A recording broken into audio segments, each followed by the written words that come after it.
You always dive with nice heavy gloves.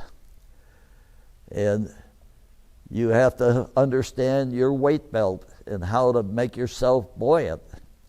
And you got to become buoyant at any depth that you're at so that you can stay at that depth to operate.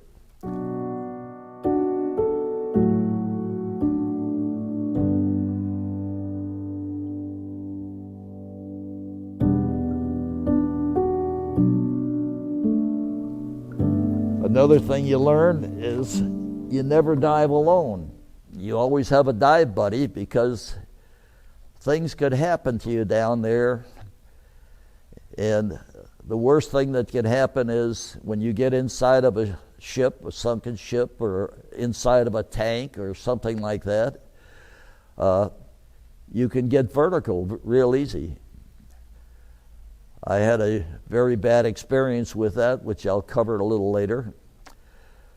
But once you know all of these pitfalls and you have a good dive buddy, and I was fortunate, there was a P3 pilot commander, Ed Riley, who I became very close friends with, and he became my dive buddy, and together we put approximately 140 hours underwater. That's what my dive book says. But I know that his dive book is longer because he was a heavy smoker, and believe it or not, I could get at 90 feet, I could get a half hour to 40 minutes out of my air. He would take a breath, and he never let the breath out for almost 3 minutes. And then that prolonged his underwater time and gave him a lot more time to stay underwater. But because you can't stay underwater without a dive partner, he would always have to come up almost immediately after I came up. And he used to say, get a bigger air bottle. But every time I dived, I would be breathing. And the funny part of it, years ago they had punctured my eardrum, and I could squeeze my nose, take a deep breath off of my regulator, take a deep breath, and I could see bubbles coming out of my ear, which used to be something when I had new divers with me. I would do that, and they'd see instead of coming out my mouth, it was coming out of my ears. But it was fun. One of the dives I made was inside what they called the American ship, the American tanker ship. It was at a 45-degree angle on its side. So we went inside of the ship to look around, and we were probably somewhere in the middle of the ship because I wanted to see if we could get up into the pilot house, and we were looking for anything that we could remove from the ship as souvenirs. And I got in there, and instead of my bubbles going straight up, they were going all around me, and I got vertigo. When you get vertigo, you don't know where you are, and you're panicked because you can't determine up, side, down, bottom, anything. And you get nauseated really fast. And I was trying to remember, do I take my mask off to upcheck, or do I put the mask on and upchuck through it? Well, my dive partner looked over at me, and he saw me just tumbling around, and I had bubbles all around me, and he knew that I was in trouble. He immediately came over, and he put his mask and face directly over mine. And by doing that, I could look at his face and eyes, and it corrected my vertigo, and then he led me back out of the ship and got back up. If I hadn't had him with me as a dive partner, I probably would have died, because I don't think I could have found my way out of that ship that was on a 45-degree angle on its side. But another dive I went on, when we went to remove and graduate from the dive club, it took 6 of us to lift that mannequin, to working together to get enough lift to get that thing up and over and put it back in the zero. The zero was down at 90 feet. And we learned that you have to work together if you're going to try to lift or move anything underwater. Or you have to have some buoyancy device. And one of the things we found out we could do, we could take the shipping container of a sonobuoy, and the patrol airplane carries hundreds of these things, and they're watertight.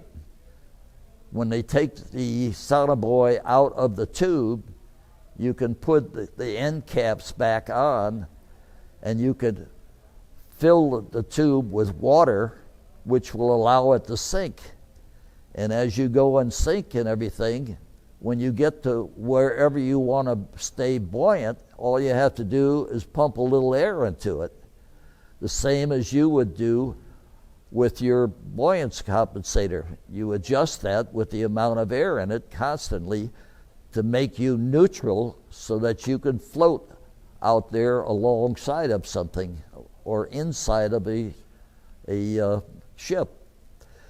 So all of these things are taught in the dive school, and you have to demonstrate them to not just one person, but to the whole dive class. Each one of the guys takes you out, and then you do that drill with them so that you really understand how to read the dive table, how to read and understand your pressure depths, and what you can and cannot do. The most interesting thing that happened to me out on Guam was I liked to fly over to the other little islands every chance I could when I could get away from work. And we were on tropical hours. We would go to work at 7:30 in the morning, and we'd quit at 2:30, 3 o'clock in the afternoon, and then we'd go play in the ocean.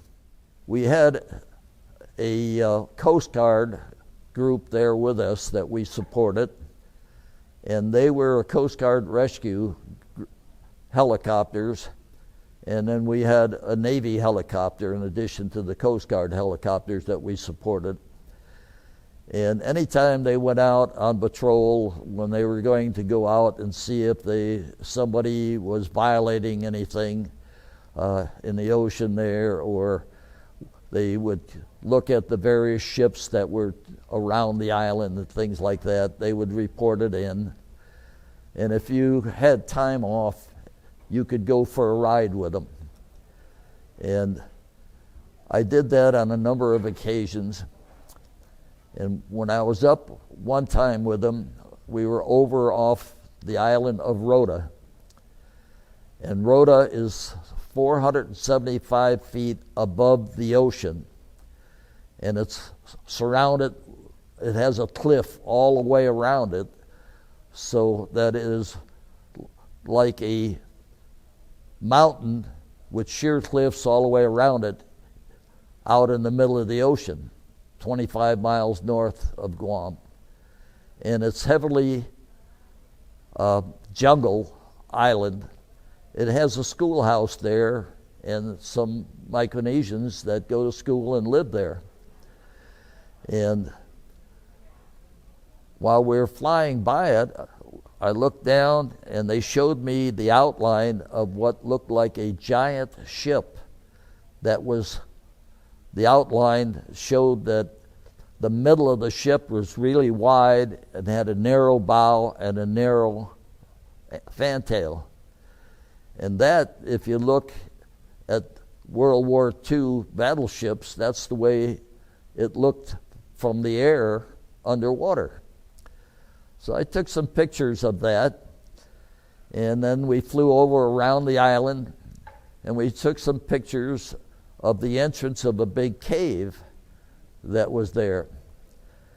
And when I started to research what might be in that cave or what this ship was doing there, I found out that that was a sulfur mine that the Japanese were mining during World War II.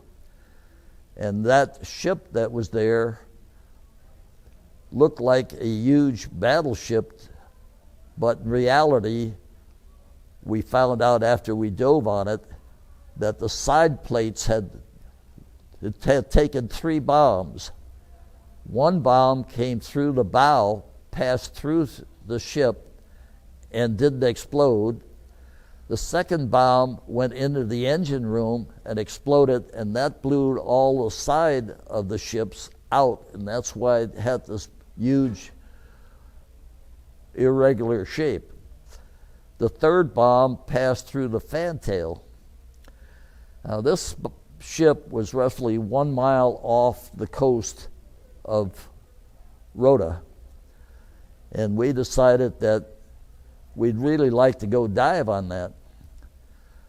So I took pictures of it, took a picture of what we could see of the cave. We couldn't get close enough to it because we were running out of fuel on the helo, and we went back. And I talked to the skipper of the base, who was a ex fighter bomber pilot, and he had been a Hanoi Hilton guest for a short time, and he came back and was the CO of Agana, Guam. He's a great guy, and he was learning to fly. We had 2 DC-3 aircraft, which the Navy called R-4D8s, and he was learning to be and qualify first as the co-pilot and then as the pilot. And we used those R-4D8s to fly to all of the other islands out there anytime the State Department wanted to put people out there. And I'll cover a little bit about the history and the crash of that airplane after I finish the dive story. So I'm back asking him for permission to make a water entry from our helo into the water right over the ship. And then we would have all of our excess equipment and spare tanks, because we wanted to make it a couple days. And since the ship was sunk a mile offshore, we knew that we had to swim out to it, make a dive, then we would have to swim over to the island and set up shop there. And we wanted our gear delivered there. And the skipper said, "No, I don't want you to make a water entry because none of you have done that before and everything. And we got to play safe. So come up with a plan to land in the schoolyard and have the Guamanian people there transport you to the part of the island. And then, yes, you're going to have to drop down 475 feet to get to the little tiny 80-foot bit of sand and then the coral that was right there at the entrance of the cave." So we had to agree to that. And then he said, to be fair, you can't all be officers. You've got to take enlisted people with you.